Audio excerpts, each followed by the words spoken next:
Good morning po guys. So ayan. Nagbabad ako kagabi ng feeds. So kinakain sa kanya kakagising ko lang. Ito ginain niya.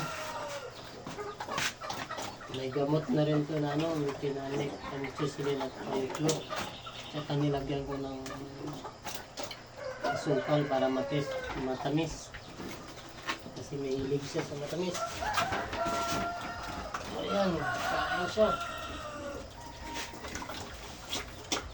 Ano na guys, anong oras na ba?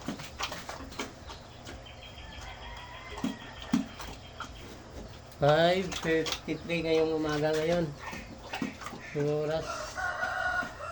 Natulog ako kagabi. Stress na ba yun? Bantay sa kanya. Kakagamot.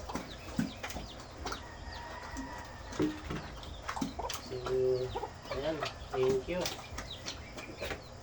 Kahit hindi makatayo, kahit ganyan lang, nakaupo lang, at least makain guys. Okay lang yan. Kasi pag hindi nakakain, tuluyang mahina to.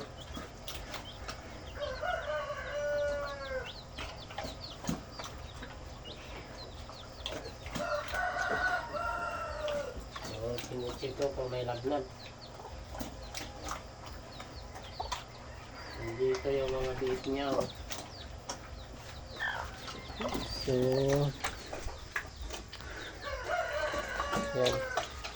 Bale, ito yung pagkain niya kagabi. Inano na ng manok to eh. Kinahina na ng manok. Kaya kumunti. Ayan ang mga biit niya. Lumilipat yan dyan yung iba pagkatapos dumilidi. Ayan.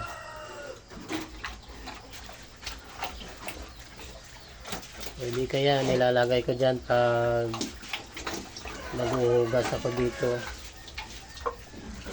Ayan. So thank you Lord.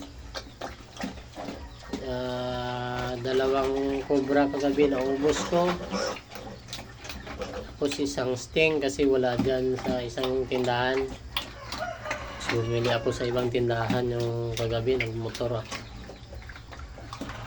para lang mapainom ng cobra.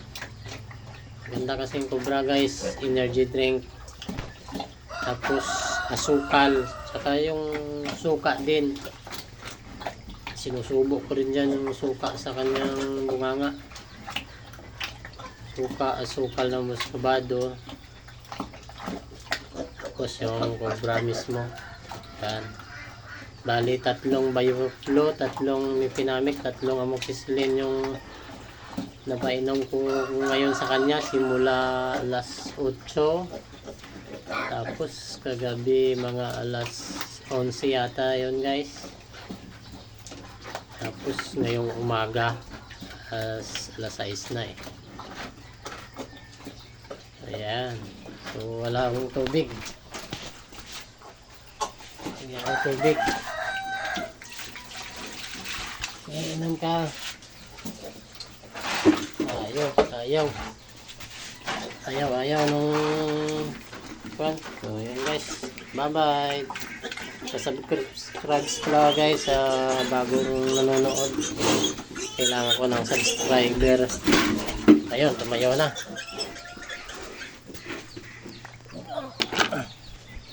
Oh, hyper yata to. Naging hyper sa So, bye bye guys.